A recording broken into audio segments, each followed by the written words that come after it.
said she loved it as well. It just wasn't for me. Not my taste. That Leonard Bernstein.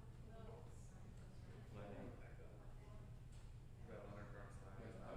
when I was in Cleveland, they were previewing Chichester songs, and I was in a box with family that took me. He was in a box filled with his young proteges, right next to us.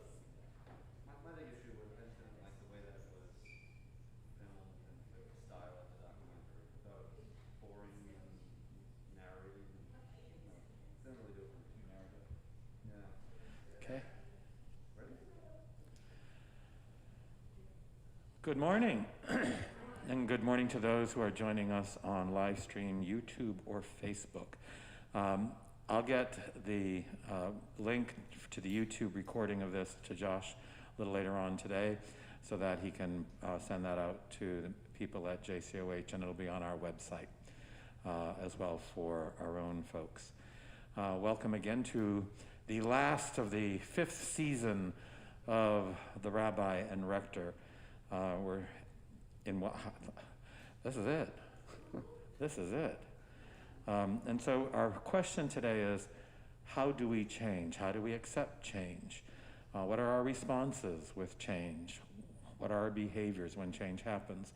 And primarily that's coming out of what last week's topic was, is there's a change that's come about because of the wonderful pandemic. I mean, here we are, we're inside at least, but these are back to protect ourselves and each other. So that's one of the changes that may be a little more permanent in our lives than they have been in the past. But how do we react when that change, and I think we're seeing it culturally, the reaction to that type of change. And so we want to kind of talk about that in our own context, and also I think in hearing from you in this last session is going to be important. Part of change, I remember when I came here 12, 13 years ago almost, one of the things I said, there's going to be change. And I used a story of how one place the priest comes and he's doing the service and giving out communion, and people were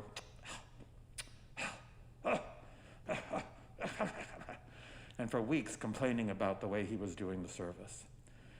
And so he finally says, what is wrong? The last priest always came down and touched the radiator and then went back up and gave communion after that, and you don't do that.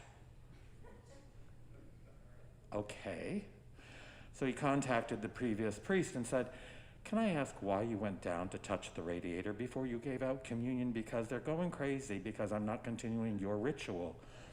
He said, I did it to discharge the static electricity that I had accumulated for walking across the rug so that when I gave them communion, they weren't getting shocked. So sometimes change comes from something that really was something very practical, didn't make sense in some way, but it was practical. And so we get so set in certain ways and in certain things in our traditions that change can upset us, even something as silly as that in one way, but it can create a little bit of tension inside of us.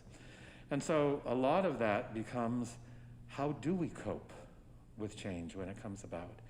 And what's the reaction? I mean, Josh, I know Josh has a story similar to that, and then we'll kind of go into some of the scripture stories that deal with change. Yeah, I guess the rabbinic story of this is about a rabbi who takes over for his father at a synagogue where his father was the rabbi.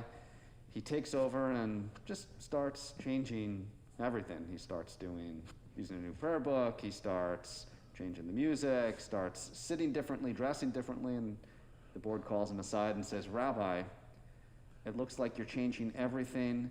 Why can't you do things just the way that your father did them? Rabbi responds, when my father got here, he changed everything, and when I got here, I'm changing everything too. I'm doing exactly as my father did. We're constantly in a state of flux and a state of change, and we just don't always realize that it's happening. Mm-hmm. I think one of the change can go two ways, right? One, it's either slow and gradual and it's happening and you just don't realize it, or change can be triggered by trauma, some kind of crisis, and that's the kind of change that we realize very quickly. I think COVID is clearly the traumatic kind of change. It's turned our world upside down, and now we realize that we've got to be able to adapt to the new paradigm. Right, but that's that whole struggle that we talked about in a way last week, is that, if we could just get back to the way it was before COVID, and the reality is COVID has changed everything. So there is no going back to the way it was before. And how long this is going to be with us, that's still a big question mark, as more and more variants keep coming along the pike.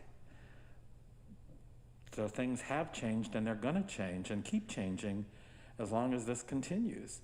And and I think we've got to be flexible enough and conscientious enough to keep bending a little bit with that change. Go ahead. Yeah, I had this Japanese story. If you're going to be joining the Jewish Center of the Hamptons for High Holidays, I'm going to tell this story again.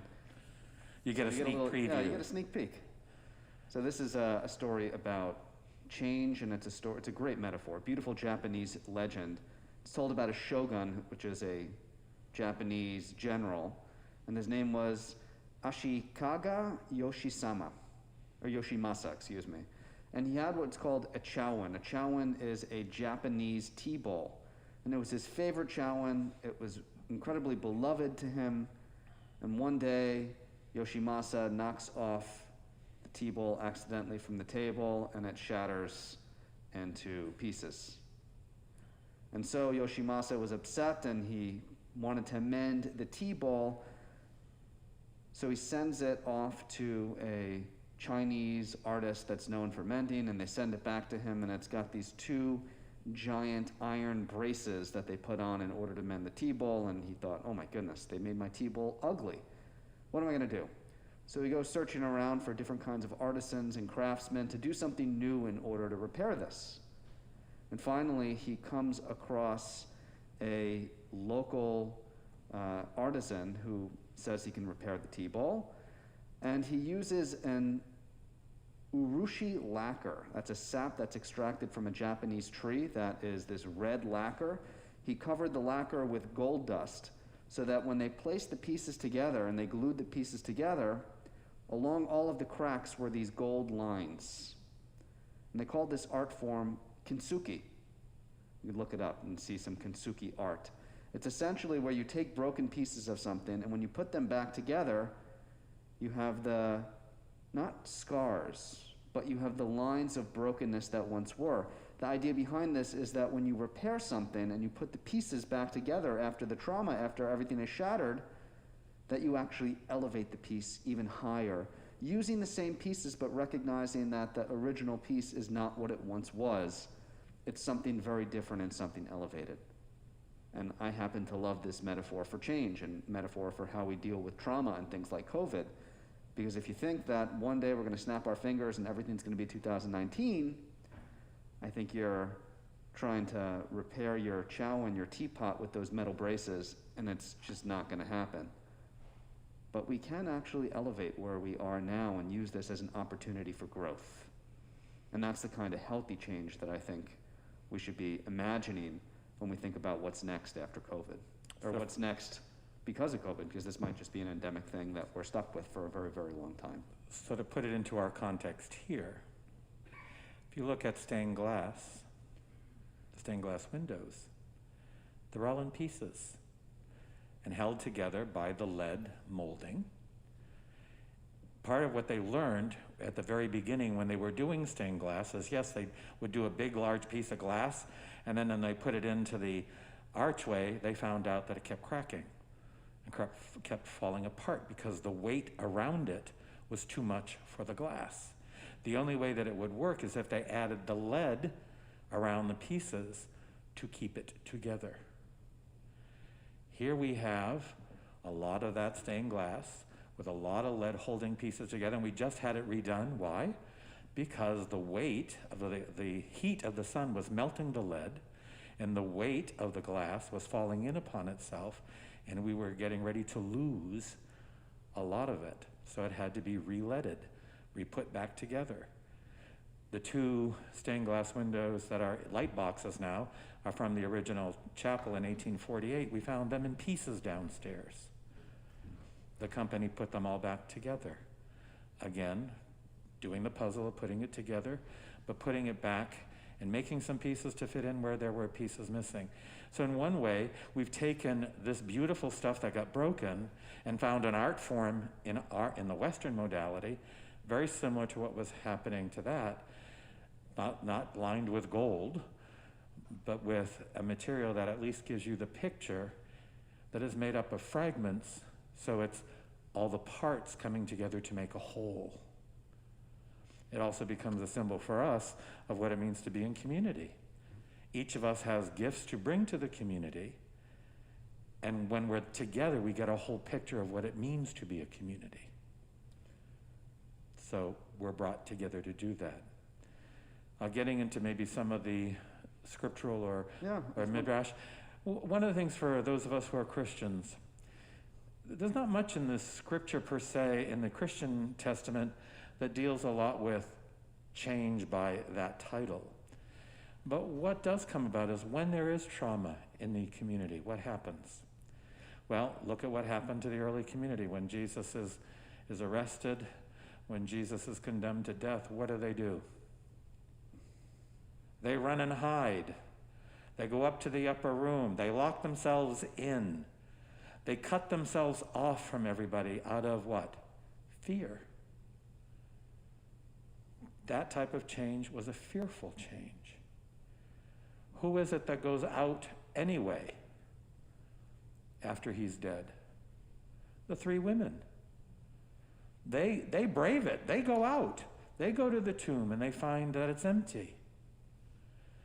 And the angel says, go back and tell those idiots that are hiding up in the upper room, go tell them what has happened. Go tell them that I want them out of the room. And then in all of the Gospels, Jesus appears to them, comes to them behind their locked doors and keeps saying, fear not. Don't be afraid. So often change in anything in life can bring that change, that fear element.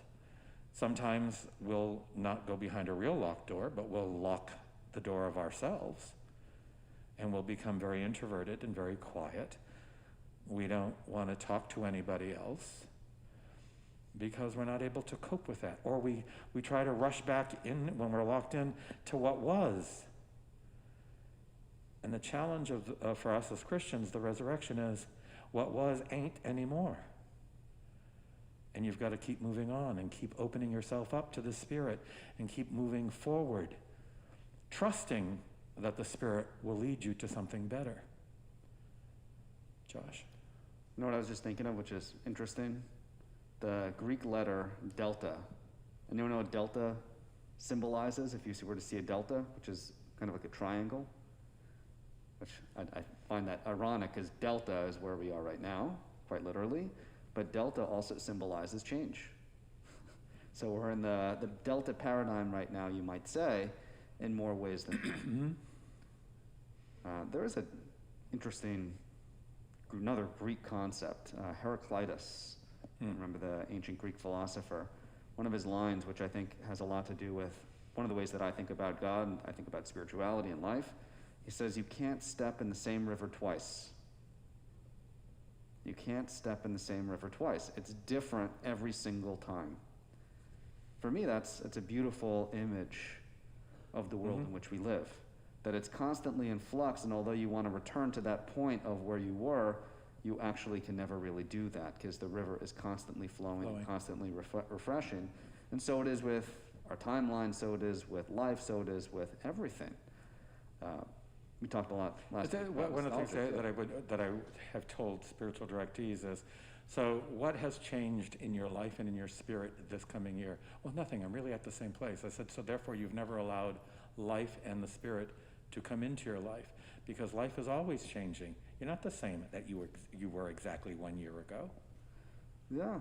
It's really a call to be introspective about how things have moved along for you. Because they're always moving. It's exactly like that.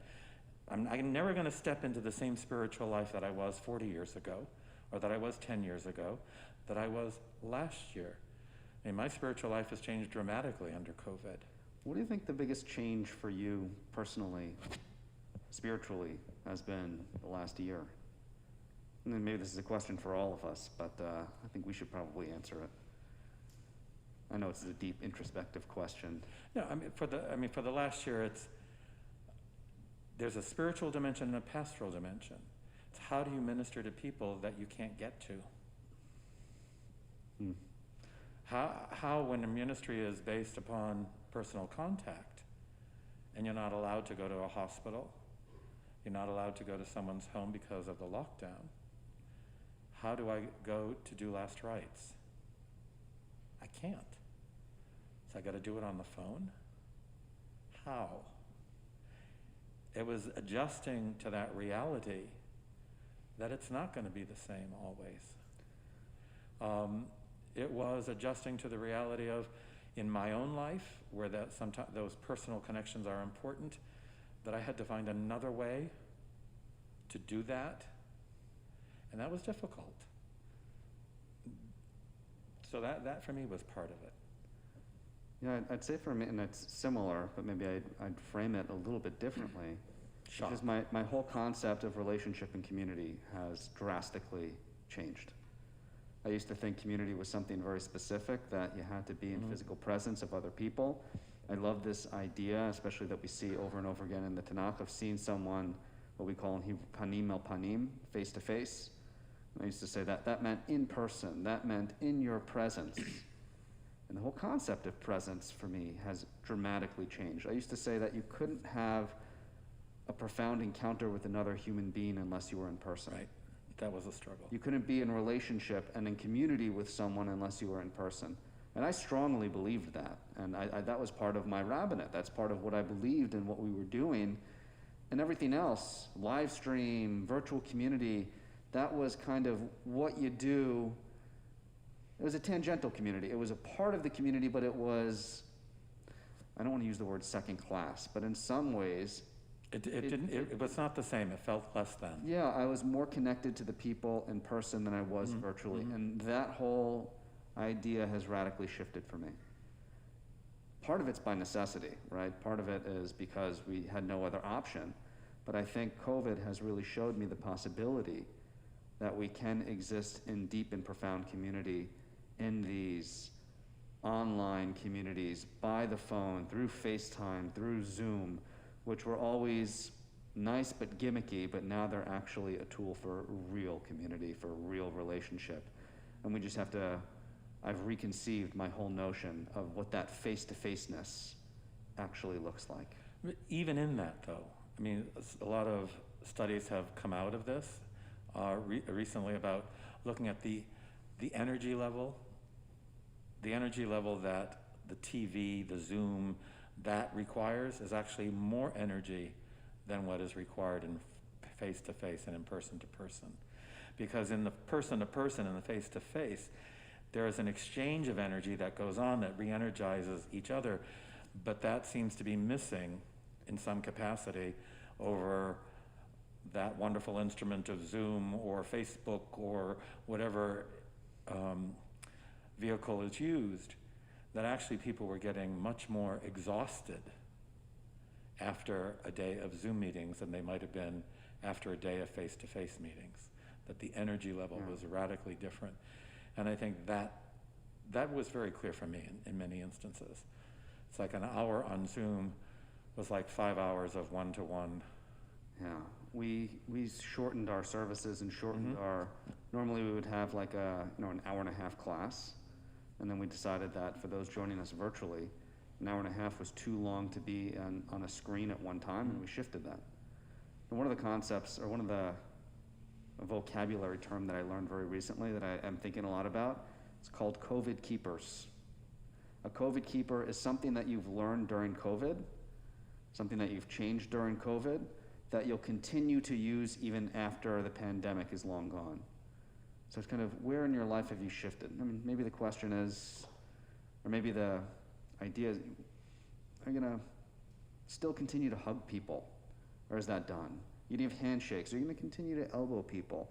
Those are small things, but maybe it's, someone mentioned the other week, we talked about this without using the name, but we talked about an enhanced sense of gratitude and way of seeing the world that's dramatically changed during the trauma of COVID. And I think COVID has been what's the word I'm looking for, the enzyme that's really caused these dramatic changes, as trauma can normally do for us. But, one of the other interesting things is trauma and crisis isn't always as profound as for us when we can't really see it and when we're not seeing the dramatic immediate impact. And I'm just thinking about the recent climate report that for me is incredibly alarming, and then everyone says, oh, this is going to change everything.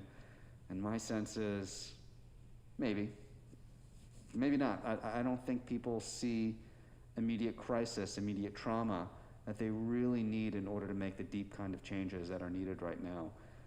And the way that COVID has immediately impacted people's lives in a very tangible way that I think every single person experiences. How are you reading the interaction that's going on in society right now with this new Delta variant and mask, no mask, be present, not present? I'm seeing that, there's an anger. Everyone's talking about the anger that exists between the vaccinated and the non-vaccinated. And I think maybe another way to frame it is people who have accepted the new realities of life and people who are stalwart, I need to continue my life the way that it was and don't interfere with my values and the things that I believe in the way that I've always lived my life. And that is, in any paradigm of change, something that you're going to see. There's a book a number of years ago by, it's a very simple book and it's a giant metaphor. It's by a guy named John Cotter. He wrote this book called My Iceberg is Melting. It's all about this iceberg that has a colony of penguins on it, and shows all the players of change that happen in a system, and they're, iceberg is melting. They're trying to move to a different iceberg because they know that they're in crisis, except some people don't see it. And then you have the people who don't want to disrupt their quality of life. I like this iceberg. I've got my little hole over here. I've got the way of doing things. And they just don't want to give up what they have, even though there is an immediate and pressing need in order to move to a different iceberg. You're always going to have those people. And I think the anger that's going on between the two sides of vaccinated, non-vaccinated, masking, not masking, that anger that's existing is really an argument or is really a paradigm about people who are beginning to accept the changes and people who are incredibly reluctant and will never change their ways because they're just completely uncomfortable with it. So that in itself talks about how difficult it is for any change. Yeah. For sure. No one wants their way of life disrupted. Maybe I do, but I don't know. I like change. I used to. And certainly there's an age factor here, right? I would imagine the older that you get, the more resistant to change you actually are, because when you're older, it becomes harder to change your ways that you've been set in for so long. Am I off base on that? Not off base. I think that some people are still very open to that possibility. It might take them a little longer to get there. They can hear the argument. They can see, yeah. Give me time. I'll get there. One thing that I've learned too is that a lot of people who want to change, right? There'll be the people who say, change is absolutely necessary. We need to change in order to survive. Just don't change anything that I like. I call those the want to changers. They really like the concept of change until they actually have to do it themselves. Yeah. Yeah. And that's going to be a new reality that we're going to see in synagogues. That things are going to look very differently, and I would imagine in churches as well. As we change little things, and some of them will be very disruptive. Some of them will be very subtle, but even the subtle things might actually disrupt people's sense of comfort and the reason why they're there. Like, I'll give you an example. We stopped bringing the Torah around in the sanctuary. Normally what we do is we take the Torah out of the ark, we march it around, and so everyone can touch it. And I don't know if that, maybe amidst when we actually had a lot of confidence in the vaccine, I started doing it. I did it once or twice, and then we made a complete backtrack. And I actually don't know if we're going to continue to ever, or we'll ever do it again. But for many people, that is an emotional part of the service. Being connected with the Torah, touching the Torah, giving honor to the Torah, and to not do that upsets a lot of people. Well, it was the same thing for, at least in our tradition, and I'm pretty sure any tradition that deals with communion on a weekly basis. For us, receiving communion, and when we weren't able to do it, it was, can't we, what, there was this yearning, because it does symbolize for us our unity with Jesus. So we've gotten to a point where now technically we can only officially receive the bread, though I found a way around it for the cup. That gets me in trouble every now and then, but at least we're doing the cup with little cups, like some of our Reformed brothers and sisters do. But having that gives a sense of we're still there, but sanitizer before you come up. That's a new ritual. Please sanitize before you receive, just like I have to sanitize my hands before I give. So it's these new little rituals that are becoming part of the old ritual that really are for the sake of safety for each of us. Yeah, look, there's some things that we've started doing at the beginning of COVID, and we know they're completely ineffective, and we do them anyways because it's become ritual. And that's Sanitizing only is one of them. temperature taking, which Yep. we do at our, I honestly don't think that taking your temperature is at all an accurate way to gauge whether or not someone has COVID. And in fact, I would imagine the CDC would agree with me on that one. We do it anyways because it makes people feel maybe a little bit safer, but it's practically not really all that important. Just think of all that money you spent on that face thing. Someone donated it. Oh, okay. Yes. I wonder if you could address COVID from a slightly different point of view. The two metaphors you use, the Japanese tea ball and the glass, they are individual incidents. We're addressing them as individual problems. But at the same time, many tea bowls around Japan may have broken. Many stained glass panels may have been subjected to weather and weight. But we address COVID as a unique and singular situation, manifestation. In fact, we are dealing with the greatest event of change simultaneously that has really ever befallen mankind. And perhaps befallen was a negative term that happened to mankind. So we are in an era of change. Everything is changing around us, whether it be the environment, whether it be recognition of different sexualities, whether it be recognition of different races. And COVID is just one, a dramatic one, but it's one of the changes. So if you talk about individuals who are resistant to change, those individuals are swimming against the tide. And I wonder if you could talk about the fact that COVID is only one of these changes that we are all making. Sure. So let me try to repeat the question for those joining us virtually. To rephrase a little bit, the metaphors that we used are specific perhaps to COVID and immediate trauma, but COVID is one thing, but there are actually a lot of trends that are propelling change in this world in addition to COVID. And I guess the question is, can we discuss the other changes and what it's like to actually go with the trend? How do we adapt as opposed to swimming against the river or swimming against the current? Did I get that? Okay.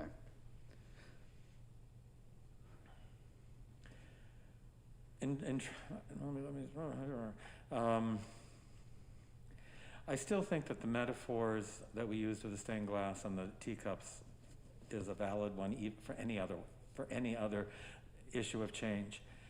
Do I think that we are at a crossroads in society and in culture with all the things that we're coping with? Yes. But I think that if you look at history, I think back to the time of the plague, when almost half of the world's population disappeared because of the plague and not knowing where it was coming from, and alluding that to religious reasons and the changes that needed to come about without knowing what caused it or why, but they knew that there was something going on.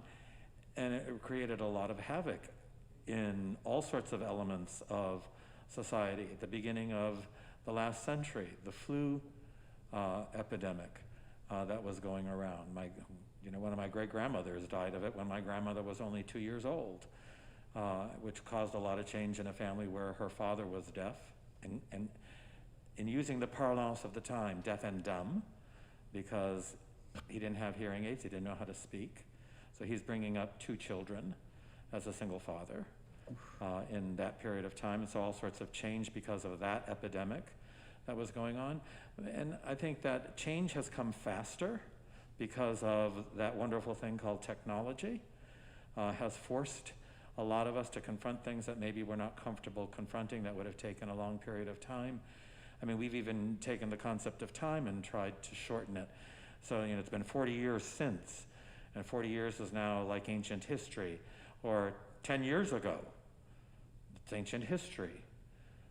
Think of it, we're coming up to 20 years for 9/11. Yeah. 20 years since that happened. And so we're forced to deal with a lot of change all at once, and I think that our propensity is to try to stall it off and to section it off, to try to cope with this and then try to cope with that. But trying to cope with it all together, I think, becomes overwhelming. And so trying to find a metaphor for how you deal with any type of change is really important. I look at what happened here. We had a wonderful assistant priest, Mother Leandra Lambert, who was African American, and it was rather amazing. She would share from her own experience, and every now and then, some people would say, "I just wish she'd stop with that race stuff." And you sit there and you say, what do you expect her to do? What do you expect her to do? She's come from a whole different lifestyle and life format than you or I have come from.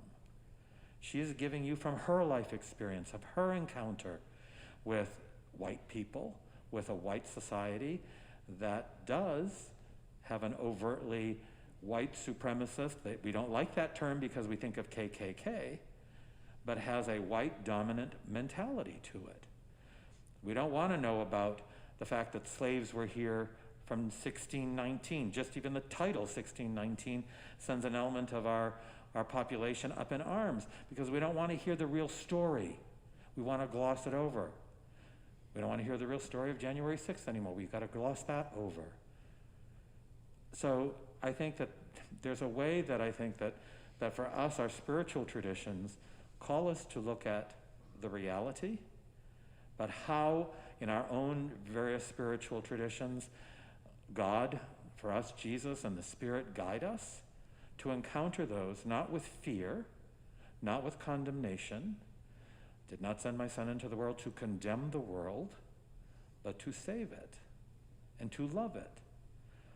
So for me, the encounter with any of these elements that require change is, am I willing to take the courage to, as a Christian, find what Jesus has done in encountering all sorts of change in his element, and how do I transfer it to myself in the element that I find myself? It's what the church says, being sensitive to the signs of the times. The signs of our times are broad. How can I, in each of those instances, approach it with the guidance of the Spirit and the guidance of Jesus' life and ministry, so that, as we say in one of our prayers, Jesus, whose arms are stretched out on the hardwood of the cross, reaching out with a loving embrace, how can I embrace what I encounter without being overcome by what I encounter? Before we get to Tony, I just wanted to share a piece from, his name is Yuval Harari.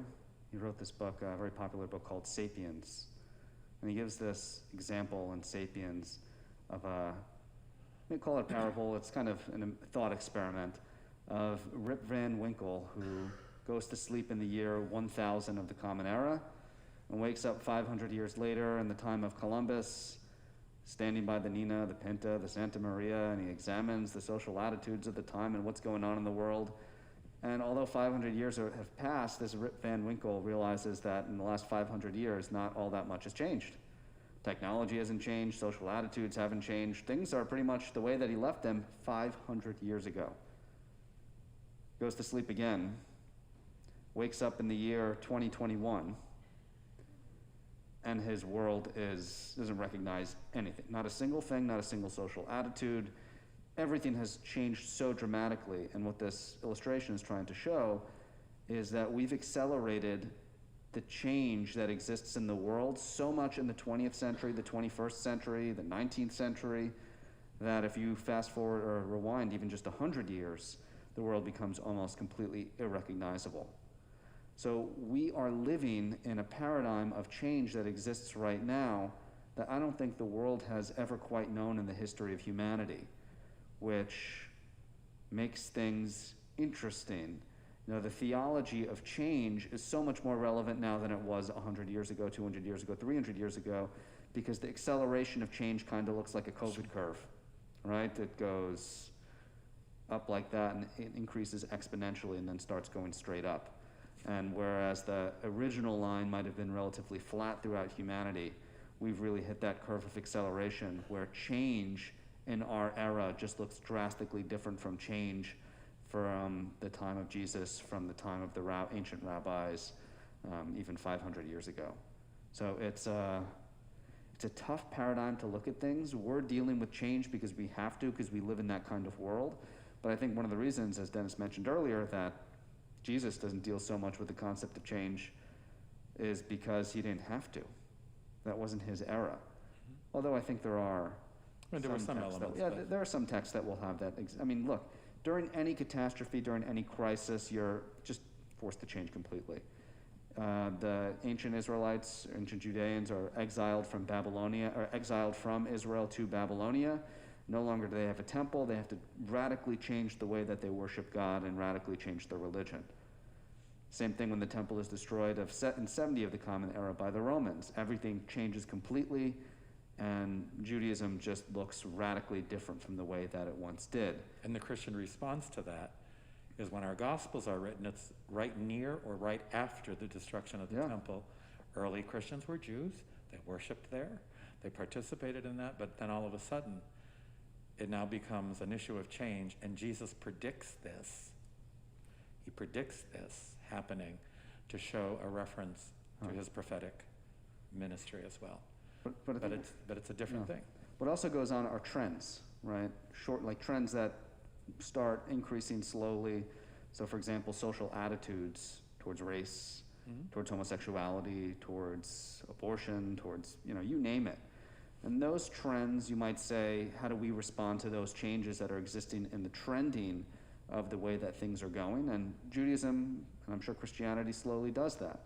Look, the first gay rabbi ordained even in the Reform movement, the movement of Judaism that is all about change, or at least the first openly gay rabbi was in my lifetime. That's not very long. First woman rabbi was ordained in 1971. That's also not very long, and those are adapting to trends, but there are some of those things are just much slower to respond to because there's no crisis. Crisis is the ultimate enzyme for change. It's a turning point. Yeah. Krisis means turning point in the Greek. We look at crisis as, but what the Greek means is that you're now at a turning point. It's kind of like Frost's two roads diverge. Which do you take? You're at that crossroads. That crisis is, where do we go? How are we going to respond to it? I'll get right to you, Tony, I promise. I'm thinking of Phyllis Tickle in, it's a funny name, I know, God rest her soul. I had her at the Mercer School when I was the director of the Mercer School. And she gave a talk which she called Emerging Christianity. But she was looking at things and she was saying, about every 500 years, there was some big change. So she looks at, there's Judaism. And then at a period of time, all of a sudden there's Christianity. About 500 years later, all of a sudden there's Islam. About 500 years later, there's the Reformation. About 500 years later, we get to the last century, and she says, now it's about every 20 years. There's another major shift in the paradigm.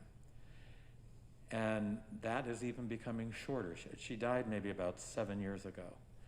And she was, in her last article, she said, I said it was a shift every 20. She says, we're down to about every 5 years within 1 century, where there's a major shift in the paradigm of what we have to encounter in life. Tony. Do you think our reactions to change differ with something like a pandemic or a plague or climate change, and that caused by people such as Hitler or the Tsars or dictators? Do you think our reactions are different to change, caused by different things? So the question, just to repeat, is, are our reactions, I'm repeating for the people online, are our reactions different to change when it's something that is an external crisis like climate change, COVID, versus someone who brings about massive change, an individual like a Hitler or a Stalin? Did I get that right? And then also at the very beginning of your talk, all I could envision was Teva dancing and saying, tradition. Yeah. Tradition's a funny, and we've talked a lot about talked about tradition. And what was the term that you used from that scholar? Not dead tradition. What was it called? Tradition is either the dead hand of the past suffocating the present, or it's the past moving us into a new life. And, Tevye, if you look at Fiddler on the Roof, right, all the change that happens in Fiddler on the Roof, right, the pogroms, the intermarriage, the moving to a new place, moving out of the Pale or moving out of the village, the shtetl, and, there's a whole sense of how do we react to modernity within Fiddler on the Roof that is at tension with tradition, but I think what you come to realize is that you can have both. And that might be my read on Tevye. I think revolutionary ideas. Well, it's the dream that the wife has that all of a sudden changes him. Or it's his dream that he has. His dream where... The dreams that he has, all of a sudden, okay, you can get it. You can do it. I had a dream! Whoa, it was awful! So Goulda can, get along with it. Yeah. I think that there are certain characteristics that have become instinctively inbred in us to change. Now I'm going to share something personal with this. In 30 years of therapy to deal with my father, there was one point that I remember my therapist saying, you've got to find out what happened between your father and his father. I didn't meet my father's father till I was 26 years old. Never met my paternal grandfather till I was 26.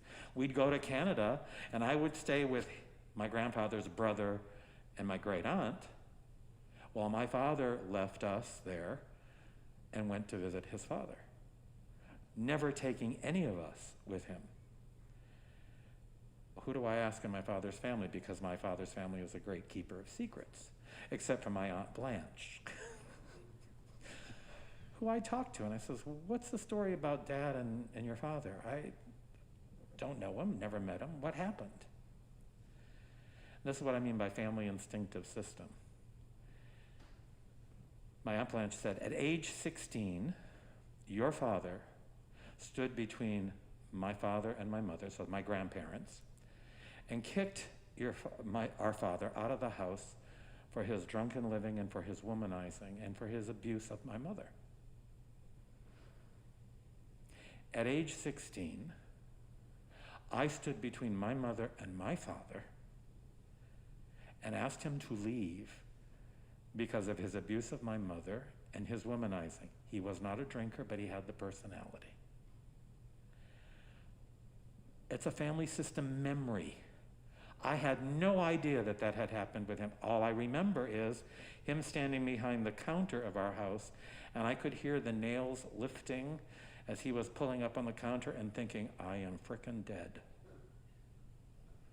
And he glared at me and walked out of the house and slammed the door. And that was the last time my father came back. Repeated something exactly at the same age with the exact same things without knowing it. I think that our human nature, until we come to a healing moment, until we make a conscientious effort to change the behavior, it keeps repeating. It will be the sins of the fathers will be visited upon the children, upon generation. Why? Because we don't know the history and we don't change it. That's what I think, in one way, we need to do with these crises. We've got to look at the behavior and why do we keep repeating it. If you don't know history, you're going to repeat it. I'm going to say, my belief is we are repeating the late 20s and early 30s of the last century. We're in the same type of behavior. We're looking at the other as evil, whatever the other is. We can name all sorts of things. And when we demonize the other, we set up exactly what happened in Spain, Italy, Germany, Russia. You can name the places. Because we have not dealt honestly with those crises. I was sharing the other night with someone that had brought me out to eat. There was a Swiss psychiatrist who wrote, I don't remember the name of the book, but one of the chapters in the book was called Hitler's Childhood. And it actually was made into a play. When I was doing my master's at San Diego State University in theater, I was cast in the show. It was an experimental theater piece. And I was given the role of Hitler's father. We had to stop rehearsal one night because as we were going through the rehearsal, I said, I can't do this. I can't do this. Because in the middle of the rehearsal, I had a flashback. Because in this role, there was a point where the father is ready to take a stick and beat the young Adolf. Now, of course, the trickery of theater, just as you raise it, the lights go down and you hit. You miss the actor all the way. But I had a flashback. It's when I had that flashback that then I could begin to deal with the other stuff. Because at that point, my father and I hadn't talked for 7 years. So when you get to those moments, we're called to do something. Now, what that psychiatrist said, she says, I'm not making an excuse for what Hitler did in life. I am just saying that that type of behavior can raise up because someone doesn't deal with it. An autocrat, a dictator, someone that can be as malicious or more malicious. So I think there is that aspect of when we confront these things, we need to be the agents of change. And are we willing to be courageous enough to be the agent of change? Sal, or I don't know if Josh. Please, Sal. Discussion of change. I see a problem with individuals dealing with because, as pointed out, we have so many changes going on simultaneously. The rate at which they are occurring, the degree to which they have impacted so many aspects of our lives, and the fact that we're aware of them because of the technology. But I'm concerned that our institutions are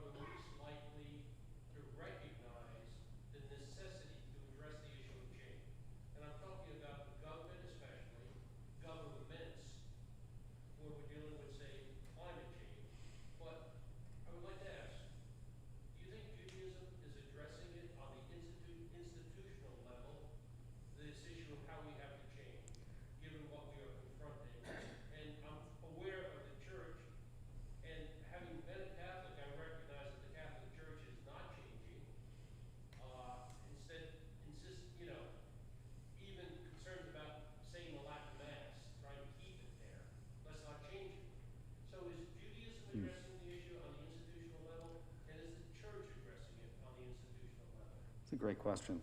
I'll start out by saying that I'm a Reform rabbi. What does that mean to be a Reform rabbi? Clearly, we took some of the language from the Reformation, but the idea of being a Reform rabbi and not which is often mistakenly said even by Jews, a Reformed rabbi. What's the difference? Reforming doesn't stop. Reform Judaism recognizes that there's a need to respond to modernity around you and the social attitudes and even just the way that Judaism exists and the preferences and just the world around you. The question is, how do you respond to modernity? Different streams of Judaism have asked the same question, some of which have said, as Tony mentioned from Tevye, tradition, tradition, tradition, we don't change. We are the rock of consistency and tradition amidst a world that's constantly changing. That might be what Orthodox Judaism is.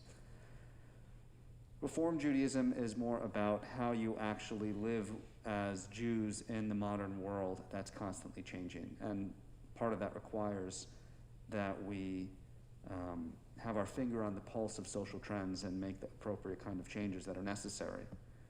Are we doing a good job at it? That's a different question altogether. In theory, we're supposed to be doing a good job at it because we recognize that who we are, or who I am as a Reform Jew, is very much a part of the question that you're asking. At the same time, I think even our institutions, synagogues themselves, movements themselves, are much slower to change as a whole than individuals are to want to push change from the ground up. So are we doing a good job as a whole? We could be doing better. I mean, I know this, and look, retrospect is not a fair way to measure how well we've done with change. If I say, how well we've adapted to the social issues and realize how far behind we were on creating official policy based on things, on transgender Jews, for one, on welcoming Jews of color into our community, on LGBTQ rights within our community. I mean, we've made those changes, but we have been responsive instead of proactive. I think the real visionaries of change are the ones who realize before it actually happens that this is the direction, and they set the course of the change versus reacting to it. But I think that's system, in congregational systems, family systems, Friedman talks about this, Edwin Friedman. Mm-hmm. Organizations are always slow to adapt. By nature, they are conservative, not in the sense of liberal conservative. They want to conserve the tradition. So they're always slower to react. There is this wonderful expression that came out after the Reformation, which was Ecclesiam semper reformanda. The church always is reforming. Yeah, maybe not. In theory. In theory. Because time moves on, things change, we've got to respond to the times. The interesting thing is in the preface to the prayer book that we use, even the 1979 prayer book, which is still considered the new prayer book by a lot of people, it quotes the preface of the first prayer book, the 1779 prayer book, which says, "This prayer book will always need to be changed because times change." Well, the first change happened in 1892. The next change happened in 1928, and everyone thought that was it. And then the next change came in 76, it began, and 79 is when it was officially done. Now there's talk about another prayer book. It has been a while because the times have changed. Because the 1979 prayer book, the language in the prayer book is very paternalistic. And how do we change that? And so we have these other experimental prayer books, and I put that in quotes because they've been experimental, but they're now becoming used and accepted. That changes some of that language. How has the Episcopal Church been with issues, say, like the climate crisis? It has made statements at the General Convention, which is our overall national governing body, which is comprised of laity, ordained clergy, and bishops. The House of Bishops is like the Senate. The House of Deputies is like the House of Representatives. Remember, Anglicans are the ones who wrote the Constitution. And the Anglicans founded the Episcopal Church. And so the form of government that they set up for the secular world, they set up the exact same form of government for the church. In about the year 2000, the first official statement passed unanimously in the House of Deputies and in the House of Bishops was that whenever any change is to be done to property, it is to be done in the best way possible to be energy efficient and to lessen, well, now we would say, the carbon footprint. That's why I had such a struggle when we were doing with the rectory for the windows in the front. They're not energy efficient windows. This is crazy that the village would say you can't put energy efficient windows there. It's nuts. Well, those are historic. I don't care. They're not energy efficient. And you're not allowing me to do what my church tells me to do by saying they're historic, filled with asbestos and lead paint. It changed a rule. So there are things that we've done, we're slow to do, but we're doing to help do that more. You have a lot of churches that are trying to respond with solar energy. That also depends on where you're at. But they're trying to do it. I'm not saying we're successful, but we're trying. But systems are always a little slower, big organizations than individuals. And so you need those people who are going to say, if the church is always reforming, let's reform. Let's move on. Let's move forward. Those are the prophets, we call them. The ones that keep challenging us and calling us to something better than what we are now. There's a parable that's in the Talmud that I want to share.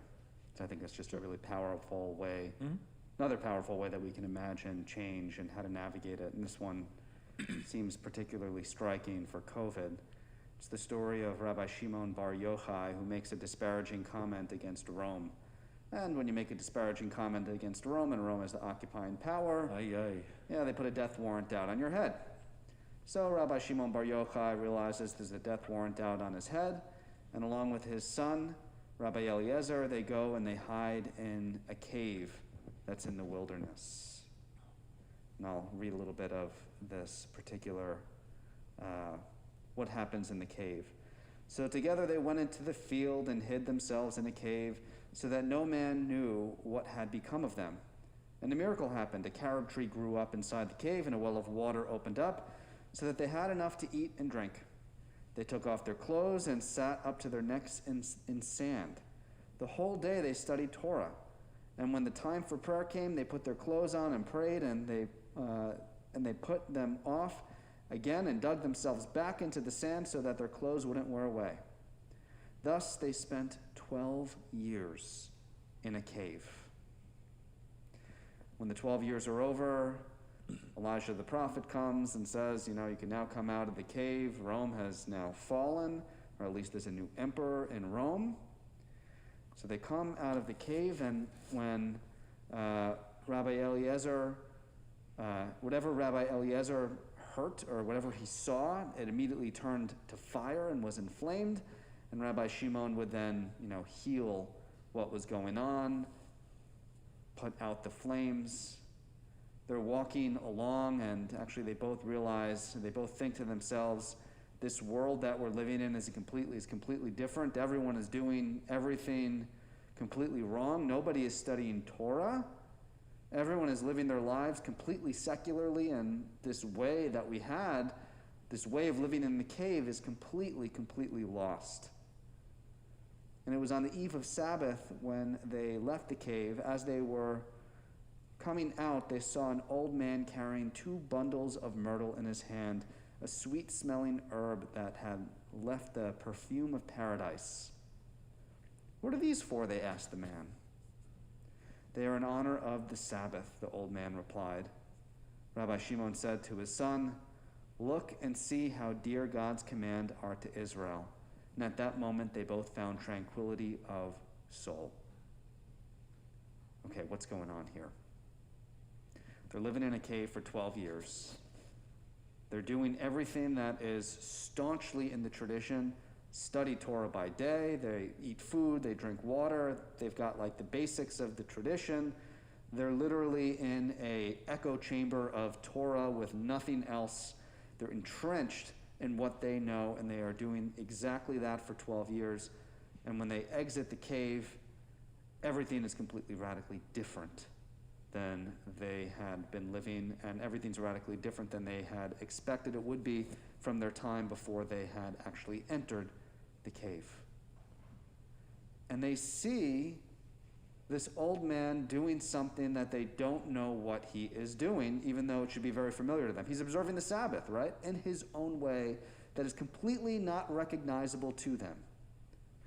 And when they realize what he's doing, they both have tranquility of the soul and realize that everything's going to be okay. What's going on here? Anyone want to interpret? Benjamin. Benjamin.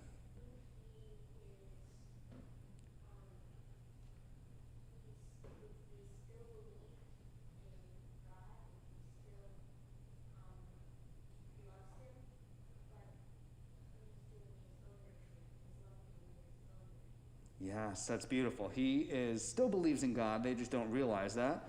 He's just doing the ritual in the way that he now knows it. And in the way that he's honoring the Sabbath or honoring Shabbat is very authentic to him, and it actually becomes a new part of the recognized experience of what's going on. Finding a sense of understanding in what is happening anew is one of the most comforting ways that we can navigate change, I think. There's another great story. One more story. This is from the Talmud. It happens to be that Moses is on Mount Sinai, and he finds God writing the Torah, and he says to God, what are you doing? He says, I'm writing the Torah. Moses says to God, all that stuff that you're doing, I don't recognize any of what you're writing. He says, let me take you on a trip. They fast forward together in the future, and they go to the Academy of Rabbi Akiva, which is 1,500 years later, and they sit Moses in the back of the class. Why do they sit Moses in the back of the class? Because that's where the worst students go. Moses is sitting there, and they're talking, they're teaching, and Moses has no idea what's going on. All of a sudden, he hears his name, and our father Moses says X, Y, and Z, and Moses feels comforted for a second. This is actually a very similar kind of message. How do you actually be transported into a period of change and be comforted even though you don't understand exactly what's going on? You recognize that God is still there. You recognize that the tradition is still there, that tradition evolves. And you find comfort in knowing that there is something that is being preserved despite the fact that it might appear different to you. I see that as kind of a paradigm for what we're navigating in the spiritual world right now, within synagogues, within churches. I wonder what's going to happen when, by the way, it did happen. People had to go on Zoom, and it was completely different. And they said, what is this Zoom thing? What is this streaming thing? I have no idea what it is until they realized, we can actually find meaningful worship in the way that we once did on this platform. And there's comfort in that. To go along with that, in the Christian context, each of the Gospels is an issue of change happening in Christianity. Mark, being the earliest, is the closest to the life of Jesus, and so he's giving these sayings. He's giving a very matter-of-fact, this is it. Matthew writes 15, 20 years later. He's dealing with a different community. He's dealing with a different construct. It's after the temple has been destroyed. He's now living with a group of Jewish Christians who have been excommunicated from worship with the rest of the community. Then you have another 20 years goes by, and Luke comes along, and he's dealing with now a Gentile Christian community. And how do I explain this Jesus to these Greeks who don't know anything about Judaism? Then you have John coming another 20 years or so later, who's writing to a community that is being persecuted to no end. How are they going to deal with this? And he writes in a theological way that Mark wouldn't have understood, that Matthew would have had some questions about, and Luke might have known something about it, but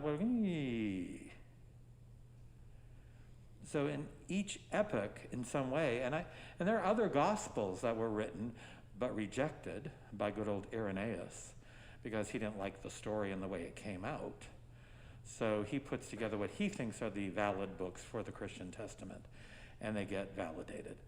But in each instance, there was something that came out, and Paul's epistles are all writing to deal with change that's going on in the early Christian community. I mean, the infamous first letter to the Corinthians, the passage that gets picked for 99.9% of Christian weddings is his canticle on love. That has nothing to do with marriage. He's writing it to a Christian community that is gathering together for the agape meal. And how did they do that? So I'm going to put it in local language. So you Bonnickers, you can go and eat over there. You people that belong to the Maidstone, you can go over there. You people that are here on the weekends, you can go eat over there. And those of you who are like me, you can eat up here. What he was saying is that if you have the agape meal, which means love, unconditional, you can't do that. You can't separate people. And then he goes into what is agape, what is love. We have one word in English. I don't know how many you have in Hebrew, but the Greeks have at least 6. And they all have different nuances. So he's using that word agape. What is that love like? It doesn't seek revenge. It is not one that embarrasses the other. It is one that is patient. It is one that is kind. It is one that seeks the benefit of the other over one's own. So he goes through that list for the Christian community to change its behavior, its societal and cultural behavior.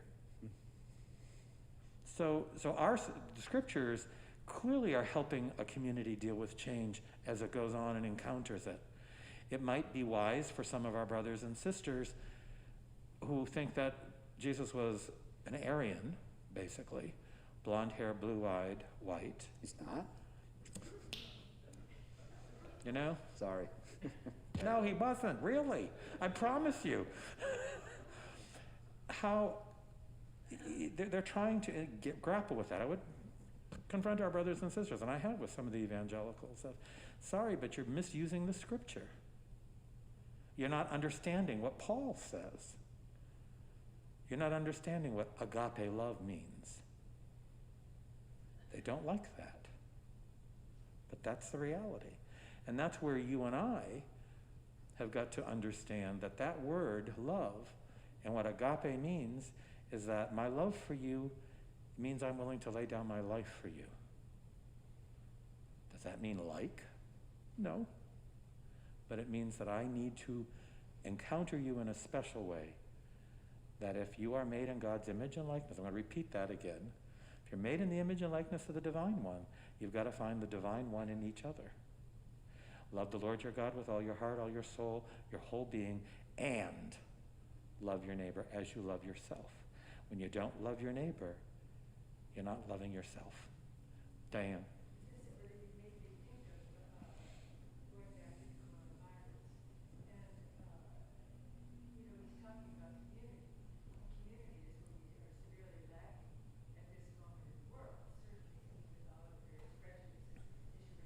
Mm-hmm.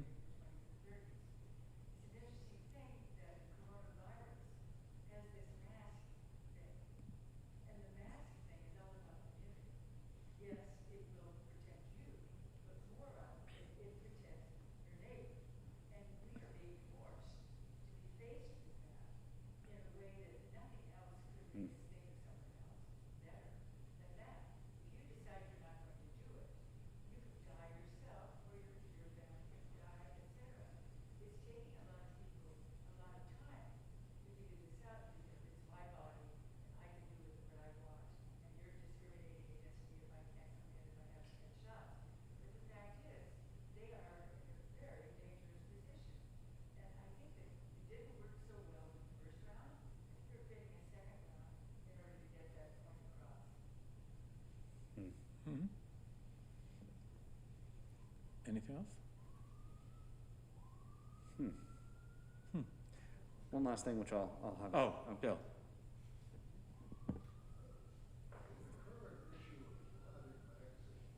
Of what? Current issue of the Atlantic, Oh, the Atlantic, okay. there's a lengthy article by David Brooks, which ties into the things you were describing about division, class structure, and I would warmly recommend that article to all of you because Diane and I have read it and have learned a great deal from it. It speaks to the reluctance to change and the tribalism that is associated with protecting what you think is your past. Mhm. It's a splendid piece of journalism. So David Brooks in the Atlantic Journal. Okay. Magazine, okay? Just one more Go ahead. thing that I'll end on, which is maybe a different way of seeing the second commandment, which I guess depends on how you count the commandments. We have different ways of doing it. Lo ta'aseh lecha pesel, don't make a graven image of anything that is above, anything that's on the ground, or anything that's below. What does it mean to make a graven image of God? You might say, easy. You're making an idol, right? I actually interpret it a little bit differently. It's talking about our theology. Don't make a set image that's carved in stone that you cannot possibly change about your own spirituality and your own sense of God. His theology evolves. In addition to everything that we talked about in response to change and trauma, our theology changes too. So I would just leave us with that one of the 10 commandments, don't make a set image of your theology. Don't make a set image of what you think God is. Because even God, which is one of the most ultimate constants in the entire world, is also subject to change. Okay. On behalf of the community here at St. Luke's, I want to wish those of you, our brothers and sisters at the Jewish Center, blessed high holy days that you are approaching. We will keep you in prayer as you enter those days. And seeing as this will be my last season of the Rector Rabbi series, I want to thank you for attending these series over 5 years. I want to thank you, Josh. Thank you, Dennis. For the last 3 years that we did this together, and for the 2 years that we included the Monsignor at that point because he was amenable. So I want to thank you for that, because it's been a wonderful part of my own spiritual journey and my own ministry. And I think that it's been a great ecumenical venture between two bodies that were not going to be united in everything, but yet it opened up a change in understanding. These very sessions became change agents. And so I want to thank you for that. Thank you, Dennis. God bless you all.